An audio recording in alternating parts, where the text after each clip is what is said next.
تو وہ اس کے اندر اتنی غلطیاں بتائیں گے، اتنے گیپس بتائیں گے کہ اپیل کے اندر وہ معاملہ آگے چل ہی نہیں سکتا. تو جہاں تک بات ہے لاہور کے کیسز کی، تو دیکھیں ادھر بھی جہاں ہمیں کچھ خوشی ہے کہ کم از کم شاہ محمود قریشی صاحب اور 5 ورکرز کو ریلیف ملا ہے، وہیں پہ جن 8 لوگوں کو بشمول ڈاکٹر یاسمین راشد، محمود الرشید صاحب، عمر چیمہ صاحب اور سینیٹر اعجاز چودھری کو جو سزائیں ملی ہیں، وہ میرے خیال میں جس طرح کراس ایگزامینیشن ہماری ٹیم نے خاص طور پہ ان 2 گواہوں کی جو کہ سازش کا سارا جو کرنا ہے وہ ان کی گواہی کے اوپر کھڑا ہوا ہے، وہ تو کسی سوالوں کے صحیح جواب ہی نہیں دے سکے تھے. اور جو کراس ایگزامینیشن اب ہو چکی ہے وہ تو ایک ریکارڈ تیمور کا صاحب حصہ ہے. معاف کریے گا، میں آپ کی بات یہاں کاٹ بھی رہی ہوں یہ کہنے کے لیے کہ کیا اس کے علاوہ پروسیکیوشن کے پاس کوئی ایویڈنس نہیں تھا سوائے یہ جو گواہیاں جن کا ذکر سلمان اکرم راجہ صاحب نے بھی کیا اور آپ بھی کر رہے ہیں؟ جی بالکل یہی ایسی ہی بات ہے، اور یہ بارہا ہماری طرف سے جس نے کراس ایگزامینیشن کی یہ ان سے سوال پوچھا، نہ صرف ان 2 گواہوں سے بلکہ جو انویسٹیگیٹنگ آفیسر تھے. آئی او اس کیس میں ایک دفعہ بدلے بیکاز پچھلا آئی او ریٹائر ہو گیا، پھر نیا آئی او آیا. دونوں سے یہ سوال پوچھا گیا کہ جی آپ بات کرتے ہیں سازش کی، تو ان 2 گواہوں کی جو آکیولر ٹیسٹمنی ہے، یہ اسٹیٹمنٹ ہے وربل، اس کے علاوہ کیا ایویڈنس ہے؟ انہوں نے کوئی وہاں اندر تصویر کھینچی تھی؟ اندر جو لوگ بیٹھے ہوئے تھے ان کی تعداد یہ کبھی 42 بتاتے ہیں، کہیں 57 بتاتے ہیں، کہیں کم بتاتے ہیں. بٹوین گجرانوالا، فیصل آباد، سرگودا اور لاہور کے ATCs کے سامنے کیا کوئی انہوں نے اس کا میپ بنایا تھا کہ اندر کمرے میں کہاں کون کس طرح بیٹھا ہوا تھا؟ کوئی انہوں نے اپنے فون سے ریکارڈنگ کی تھی؟ کسی قسم کی اور کوئی گواہی ثبوت موجود ہے جو باہر سابق وزیر اعظم کی حفاظت کے لیے جو سرکاری پولیس مامور تھی، کیا آپ نے ان کے ہی بیان لیے، ریکارڈ کیے پوچھنے کے لیے کہ اس دن اس وقت کون کون زمان پاک آیا تھا؟ کوئی اسٹیبلش کرنے کے لیے کوئی بات، تو ان کے پاس کسی بھی ان سوالوں کا جواب نہیں تھا. اور یہ سب کچھ کراس ایگزامینیشن تیمور صاحب if I can just interrupt you here. If I can interrupt you here, sir, اگر حافظ صاحب کو بھی یہاں گفتگو میں شامل کریں then we can move on with other issues with the case. حافظ صاحب 2 گواہ وہ بھی ان کی صرف مطلب کہ جس کو کہتے ہیں وہ کورٹ لینگویج میں آکیولر ٹیسٹیمونی ہے. دیکھیں عارفہ، میں ایک آپ کو چیز بتاؤں کہ پی ٹی آئی کا ایک پرابلم یہ ہے کہ یہ جو ایکچوئل پولیٹیکل یا لیگل ایک اسٹریٹجی ہے اس کی طرف نہیں جاتے، اور اسی وجہ سے ان کو پرابلمز آتے ہیں. ابھی بھی جن چیزوں پہ یہ جا رہے ہیں یہ لیڈنگ کویسچنز کے اوپر جاتے ہیں کہ جب آپ کسی کراس ایگزامینیشن کو کنکلوڈ کرنے لگتے ہیں تو آپ اس جو آپ کے سامنے وٹنس ہے اس کے سامنے لیڈنگ کویسچنز کرتے ہیں. اچھا جی آپ یہ بتائیں کہ بالکل آپ وہاں پہ موجود نہیں تھے یا کس طرح اس طرح ہوگا، تو اس کا جواب آپ کی ڈیزائر کے مطابق نہیں آتا. اصل یہ ہے کہ جو آپ نے ایویڈنس آپ کے خلاف آئی ہے، جس طرح ان دونوں کیسز کے اندر جو ہے ایک کے اندر 61 وٹنسز آئے ہیں، ایک کے اندر 50 وٹنسز آئے ہیں. وہ کہہ رہے ہیں 2 بندے ہیں، وہ نہیں آئے نا، وہ تو 2 کو کہہ رہے ہیں نا کہ 2 ایسے ہیں نا. دیکھیں بات یہ ہے کہ اس آپ کہہ رہے ہیں تیمور صاحب غلط کہہ رہے ہیں. نہیں تیمور یہ کہہ رہا ہوگا کہ جو کانسپیریسی کی حد تک 2 وٹنسز ہیں اس کے اندر آیا ہوگا. یہ ممکن ہی نہیں ہے کہ کسی تیمور ایک سیکنڈ کہ ممکن ہی نہیں ہے کہ کسی ATC کورٹ کے اندر جو ہے 2 وٹنسز کے اوپر سزا ہو جائے اور ایک آپ کا آئی او آ جائے. 61 وٹنسز جو ہیں وہ آئے ہیں سرگودا کے اندر، 50 وٹنسز آئے ہیں یہاں کے اوپر. ایک پراپر جس طرح تیمور نے خود کہا کہ 100 سے زیادہ ہیئرنگز دی گئی ہیں، تو 100 سے زیادہ ہیئرنگز جو ہیں آپ کو صرف 2 ہی وٹنسز نظر آئے ہیں جن کے اوپر آپ نے کراس ایگزامینیشن کرنی ہے. میں صرف آپ سے کہہ رہا ہوں، بات بنیادی طور پہ عارفہ یہ ہے کہ 9 مئی کا ایک انسیڈنٹ ہوا ہے. اس انسیڈنٹ کے اندر آپ کے دیکھیں کہ 11 ساڑھے 11 بجے کے قریب جو ہے فارمر پرائم منسٹر کی اریسٹ ہے.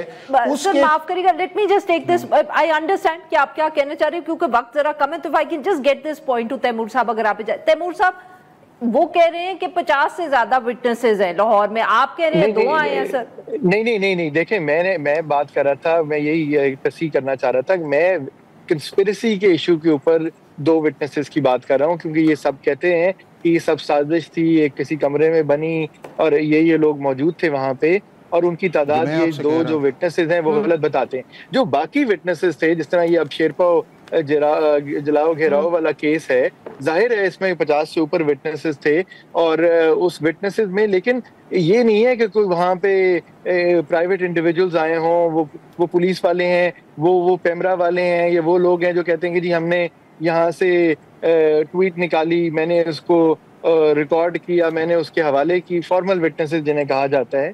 تو اس قسم کے وٹنسز ہیں, کوئی وٹنسز ایسے نہیں ہیں. سر مجھے بات نہیں آپ کی سمجھ آئی. کیس ہی کمپلینٹس گورنمنٹ کی تھی, گورنمنٹ پراپرٹیز یعنی کہ 50 لوگ گورنمنٹ کے وٹنسز ہیں کہ یہ جو کیس مختلف اداروں کی, یہ کسی ایک پرائیویٹ شخص نے ایک پرائیویٹ شخص کو جو ہے نقصان نہیں پہنچایا. یہ پرائیویٹ لوگوں نے گورنمنٹس جو پراپرٹیز تھیں یا ملٹی انسٹالیشنز ان کو نقصان پہنچایا. اس کا مدعی جو ہے وہ پولیس آفیسر بنا ہے اور اس کے گواہ وہی آئیں گے نا جنہوں نے, یعنی کہ 50 گواہ حکومت کے گواہ مان رہے ہیں نا. نہیں, میں آپ سے کنفرم کری ہوں نا سر, آپ بول رہے ہیں کیونکہ تیمور صاحب خاموش ہو گئے کہ یہ 50 کے 50 جو گواہ ہیں یہ سب حکومتی ملازمین ہیں. نہیں دیکھیں, یہ ہے کہ جو ساری کی ساری آپ کی کورابوریشن سی وہ 3 تھی. نمبر یہ ہے کہ آپ کی میڈیا فوٹنگ سی, اس کے بعد آپ کی پریزنس تھی جو پولیس والے موجود تھے جو آپ کے سامنے آیا, اور تیسرا اس کے بعد جو ایئر کیا گیا آپ کے میڈیا کے اندر کہ بھائی صاحب یہ ہے وہ ایویڈنس. اگر ایک بندہ جو ہے وہ اس ٹی وی سکرین کے اندر موجود ہوتا ہے کہ میں شیر پاؤ برج کے اوپر ہوں, تو اس کی ایویڈنس جب پروسیکیوشن لے کے آتی 50 کے 50 میں صرف سمجھنے کی کوشش کری ہوں. 50 جو وٹنسز تھے سر, آپ کہہ رہے ہیں کہ وہ سب گورنمنٹ کمپلینٹس کے اندر, میرا سر سنتے لے ہو, وہ سب کے سب حکومت کے ملازمین ہیں, سرکاری ملازمین ہیں جو 50 وٹنسز ہیں. گورنمنٹ کمپلینٹس کے اندر یس اور نو, میں کہہ رہا ہوں آج تک جتنے بھی اس طرح کے کیسز گورنمنٹ کمپلینٹس یا آپ کی پبلک پراپرٹیز ایسا کبھی سر 9 مئی والا کیس ہی نہیں ہوا ہماری زندگی میں. نہیں ہوا نا, تو پھر آپ کے سامنے یہ دیکھیں. اب میں یہ بتاؤں کہ ایک انڈیویجول جو پرائیویٹ ہے وہ کس طرح آ کے گواہی دے ان کے خلاف تھی. گواہی تو انہوں نے ہی دینی ہے جنہوں نے موقع پہ دیکھا ہے. اب انہوں نے اس کو ڈسکارڈ کرنا تھا کہ جی یہ جو فوٹیج آئی ہے یہ ٹھیک نہیں. ان کی پریزنس تو موجود ہے نا, ان کی پریزنس بھی موجود ہے, وٹنسز بھی آئی ہیں. اب یہ کانسپیریسی کی حد تک 2 کی بات کر رہے ہیں, بٹ پرائمریلی عارفہ یہ ہے کہ یہ نہیں کہا جا سکتا کہ ڈیو پروسیس آف لا نہیں ہے. یہ نہیں کہا جا سکتا کہ اپرچونٹی آف ہیئرنگ نہیں. وہ تو بھی ہم پہنچے تو ڈیو پروسیس آف لا یہی ہے نا کہ مجھے بغیر گواہی کے یا مجھے بغیر جو ہے شہادت کے یا مجھے بغیر اس پروسیس کے اڈاپٹ کیے جو ہے آپ مجھے پروسیکیوٹ کر کے آپ کنوکٹ کر دیں. یہی ڈیو پروسیس آف لا کے خلاف ہے نا. اگر کسی جگہ 50 آئے ہیں یا ان 50 میں سے کسی ایک کو سرکاری ملازمین 50 سرکاری ملازمین, یہ سارا کیس ہی سرکاری ملازمین کا ہے سر. اب ہاں نہ نہیں کرتے آپ. میں آپ سے یہ کہہ رہا ہوں کہ آپ دیکھیں نا, پن پوائنٹ کر رہے ہیں. اگر اس کیس کے اندر پولیس ڈیمیج ہوئی ہے, پولیس پروسیکیوشنز پہ آئی ہے, پولیس نے کہا ہے کہ جی ہم نے یہ کلیکشن کی ہے ڈیجیٹل میڈیا پہ کی ہے, اس کے بعد آپ کے نیشنل میڈیا پہ کی ہے, تو انہی لوگوں نے آ کے انڈورس کرنا نا. پرائیویٹ بندہ پیمرا کے بہاف پہ تو نہیں جا سکتا کہ جی میں اس کی گواہی دینا چاہتا ہوں یا میں یہ کہنا چاہتا ہوں. بنیادی میڈیا پہ جو چلی ہے فوٹیج تو مطلب کہ کوئی کیمرہ مین تو ہو سکتا تھا کسی چینل کا. وہ یہ ہے کہ جب آپ نے اس کو چلانا ہے اور چلا کے جب آپ نے اس کو پریزنٹ کرنا ہے تو اس پریزنٹ کرنے کے اندر یہ ہے کہ جی کیا یہ جو فوٹیج آئی ہے یہ آپ کی ہی سسٹم کے اندر آئی ہے. اب وہ سسٹم کے اندر آئی, اب آپ نے ڈسکارڈ کرنا ہے. عارفہ بنیادی طور پہ یہ کیس یہ تھا فزیکل پریزنس کا تھا, اور اس کے بعد جو آپ کے سامنے آیا اور جو اس دن ہوا جو آپ کے 3-4 گھنٹے کے اندر فارمر پرائم منسٹر کے اندر آیا, کیا یہ انڈیویجول ایکٹ تھا, کیا یہ انوسنٹ ایکٹ تھا, کیا اس کے اندر پری میڈیشن نہیں تھی, کیا یہ اسپونٹینیس تھا؟ تو سر وہ پری میڈیٹیشن اور جو وہ سابق وزیر اعظم کا تعلق ہے وہ تو پھر اسی کنسپیریسی ہے. نہیں وہ تو اسی کنسپیریسی سے ہے. اب آپ دیکھ لیں کہ فارن پرائم منسٹر جو فارن منسٹر ہے